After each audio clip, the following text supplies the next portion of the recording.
नमस्ते। आज हम ब्रेन रॉट के बारे में बात करने वाले हैं और ये सिर्फ कोई इंटरनेट मीम नहीं है, बल्कि एक असलियत है, एक ऐसी हकीकत जो हर उस इंसान पर असर डाल रही है जिसके हाथ में स्मार्टफोन है। जरा सोचिए, रात के 12 बजे हैं, सोने से ठीक पहले बस थोड़ा स्क्रॉल कर रहे हैं, एक फनी मीम देखा, फिर एक डांस वीडियो, फिर एक मूवी क्लिप और अचानक घड़ी पर नजर पड़ती है तो 1 बज रहा होता है। अब जरा दिमाग पर जोर डालिए, वो सबसे पहली वीडियो कौन सी थी? कुछ याद आया? शायद नहीं। सब कुछ जैसे एक धुंधलके में खो गया हो। पता है ऐसा क्यों होता है? क्योंकि हमारा दिमाग इतनी सारी जानकारी को एक साथ प्रोसेस ही नहीं कर पाता। तो इस पूरी पड़ताल में हम इसे 4 हिस्सों में समझने की कोशिश करेंगे। सबसे पहले हम ये देखेंगे कि ब्रेन रॉट की ये जो समस्या है वो आखिर कितनी गंभीर है। फिर हम इसके पीछे के साइंस में उतरेंगे कि ये हमारे दिमाग पर असर कैसे डालता है। इसके बाद हम ये जानेंगे कि आखिर हम इतना लाचार महसूस क्यों करते हैं, और सबसे आखिर में हम इससे बाहर निकलने का एक प्रैक्टिकल एक्शन वाला प्लान देखेंगे। चलिए तो फिर शुरू करते हैं।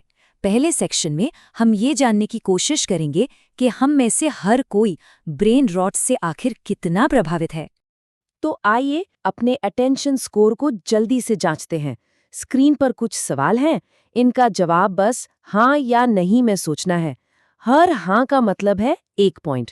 तो अपने स्कोर को जोड़ते जाइए और याद रखिए, अगर स्कोर 4 से ज्यादा आता है तो आगे की बातें समझना बहुत जरूरी हो जाता है। तो ये ब्रेन रॉट असल में है क्या? देखिए, ये कोई मजाक नहीं है। ऑक्सफोर्ड ने इसे वर्ड ऑफ द ईयर तक का दर्जा दिया है। इसका सीधा सा मतलब है बहुत ज्यादा लो क्वालिटी और बेकार का कंटेंट देखने की वजह से दिमाग के सोचने समझने की शक्ति का कमजोर और धीमा पड़ जाना। अब इस स्लाइड पर जो आंकड़े हैं वो सच में चौंकाने वाले हैं। यूसी इरविन की एक रिसर्च बताती है कि 2004 में हमारा ऑन स्क्रीन अटेंशन स्पैन यानी ध्यान देने की क्षमता 2.5 मिनट की थी, और आज वो घटकर सिर्फ 47 सेकंड रह गई है।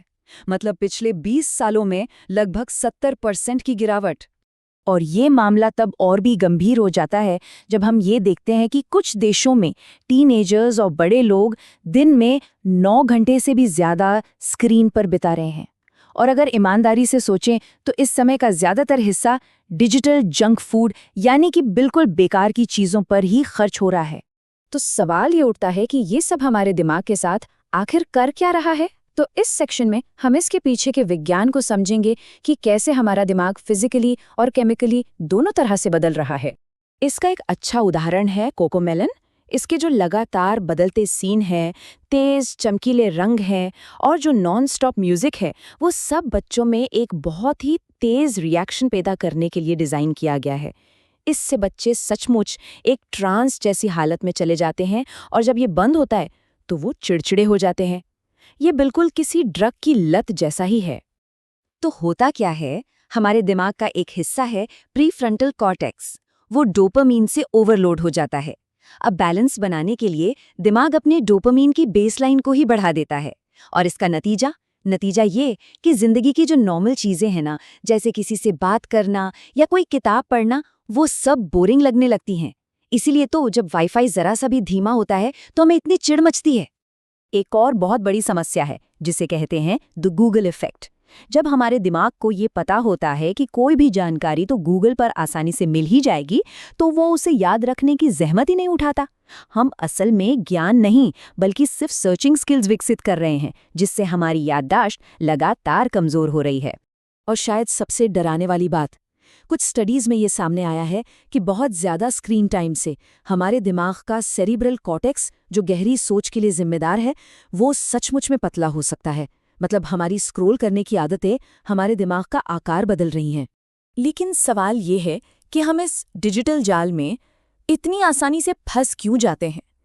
इसका जवाब हमारे विकास के इतिहास में छिपा है।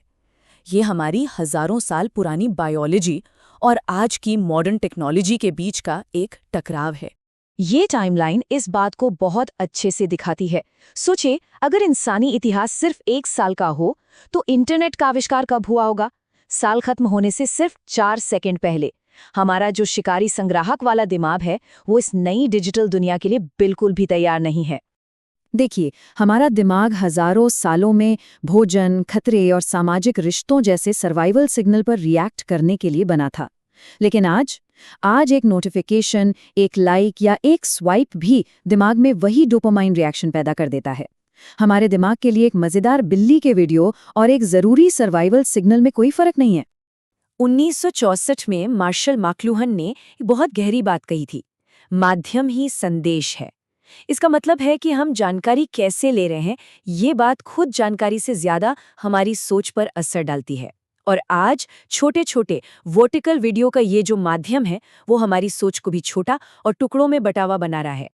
और इस समस्या का जो पैमाना है वो बहुत बड़ा है। पूरी दुनिया में जहां करीब 292 मिलियन लोग ड्रग्स के आदी हैं, वहीं लगभग 210 मिलियन लोग सोशल मीडिया की लत से जूझ रहे हैं।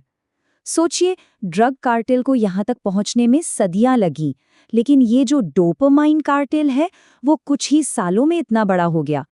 अच्छा, ये सब सुनने में काफी डरावना लग सकता है, मानता हूँ, लेकिन यहाँ एक अच्छी खबर भी है, और वो ये है कि हम इसे बदल सकते हैं। तो इस आखिरी सेक्शन में हम ब्रेन रॉट के असर को पलटने के लिए एक बिल्कुल साफ और एक्शन लेने लायक प्लान पर फोकस करेंगे। यहाँ उम्मीद की सबसे बड़ी किरण ये है कि जिस चीज ने इस समस्या को इतना ताकतवर बनाया है, वही इसका इलाज भी है, और वो है न्यूरोप्लास्टिसिटी।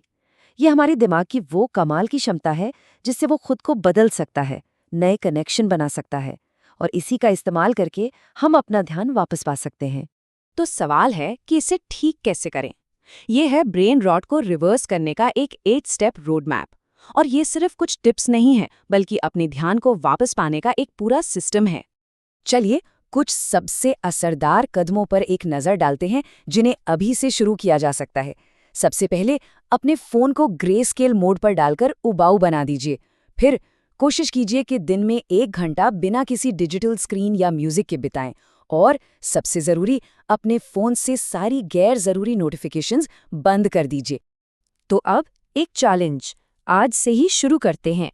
हमने जो अटेंशन स्कोर टेस्ट किया था ना, उसे डे 0 मान लीजिए। अब इन तरीकों को 7 दिनों तक अपनाइए और फिर देखिए कि स्कोर में कितना सुधार आता है। याद रखिए, ऐसा लग सकता है कि सिर्फ 7 दिनों से क्या होगा, लेकिन सच्चाई ये है कि छोटी छोटी जीतें ही बड़े बदलावों की नींव रखती हैं। लगातार किए गए छोटे छोटे प्रयास ही समय के साथ बहुत बड़े नतीजे दे सकते हैं। तो अब फैसला लेने का समय है। वो एक कौन सी चीज़ है जिसे आज अभी से बदलने की शुरुआत की जा सकती है? अपने विचार नीचे कमेंट्स में ज़रूर बताइएगा। क्या पता एक छोटी सी कहानी किसी और के लिए एक बड़ी प्रेरणा बन जाए।